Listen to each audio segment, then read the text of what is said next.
Let's talk about the weather. As I mentioned, the Iowa caucus is tonight.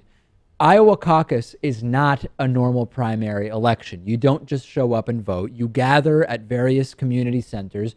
You hear representatives from each campaign speak. It takes a little while. In Iowa in February, the weather can be very bad, and it is indeed going to get bad tonight. The question is in which parts of Iowa, and the question is before or after the time of the scheduled caucuses. If you look at Des Moines, as of 20 minutes ago, Des Moines is scheduled to have very high winds, sleet, freezing rain, an 80% chance of heavy snow, 3 to 5 inches expected. But it may not start until after the caucuses are underway. Iowa City, rain, snow, wind. Cedar Rapids, rain, snow, and wind, maybe not too bad. Waterloo, 1 to 3 inches of snow. Now, it looks like Council Bluffs and the west side of Iowa are going to get much more snow. Two really important things to think about here. Number one, in more rural areas, vis-a-vis more conservative areas, weather that is somewhat bad can be more of a factor since you have to drive much further to get to your polling place, your caucus location. That's number one. Number two, let's take a look, Lewis, at this map of Iowa. You will notice that the southwestern side of Iowa tends to be more red and more conservative. And that is indeed the area that is expecting the worst weather tonight. So what it may come down to here is, number one, do the caucuses start before the bad weather? And number two, which of the Republican candidates is more impacted if the more conservative Republicans have a hard time getting to the voting location?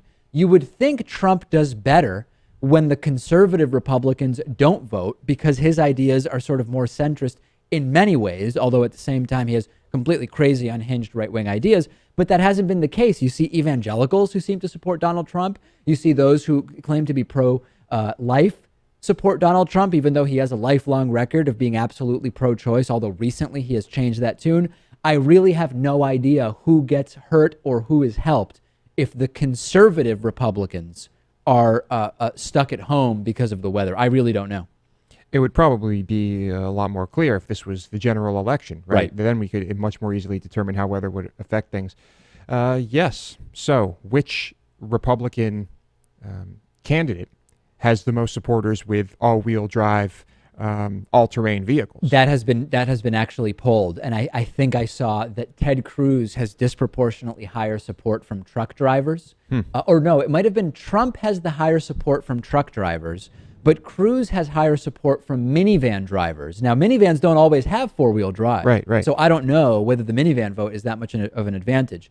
The broader question here, Lewis, is enthusiasm and commitment. We see Trump's high levels of support in Iowa polling.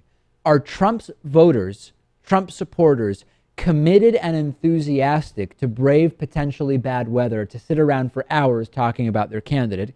And the same question applies to Bernie Sanders supporters. We have seen the surge in the polls of Bernie Sanders over recent weeks. Are those supporters engaged and committed to a degree that they will show up in representative numbers to the polls? Or, as some in the Bernie Sanders camp say, they have activated so many new voters that the likely voter models don't even consider them in polls, and that they are going to show up and deliver a victory for Bernie Sanders? We will know tonight. I will be watching. I'm riveted by it. It's very exciting, Dave. I will be watching as well, most likely on my cell phone while doing other things, and I'll be rooting for Bernie. All right, there it is from Lewis. We will have all of the results tomorrow. I'm on Twitter at @Pakman. Lewis is on Twitter at @LewisMotomedy. We will take a break. What a show we have for you today. Warby Parker is offering a free 5-day home try-on to give you the opportunity to check out their glasses. I personally wear Warby Parker glasses when I'm not wearing my contact lenses. And I also started with one of these free at-home try-ons of 5 pairs of glasses. You can get your free home try-on and support the David Pakman Show at warbyparkertrial.com/TDPS. I don't really like going into glasses stores and trying on glasses while the salesperson sort of hovers over me. And I like more than 30 seconds to actually figure out whether I like the glasses. So with the Warby Parker home try-on, I was able to pick 5 pairs that I liked, put them on in the comfort of my own home, pick the one I like the most, and then Warby Parker put my prescription lenses in there for me.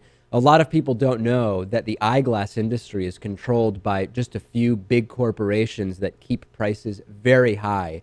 like $300 for prescription glasses high, which is just insane. Warby Parker glasses start at $95. That's what mine cost. And for every pair of glasses sold, Warby Parker distributes a pair of glasses to someone in need. You can try 5 pairs and see what you like. Check out the at-home trial and support our show by going to warbyparker.com/TDPS. It costs nothing.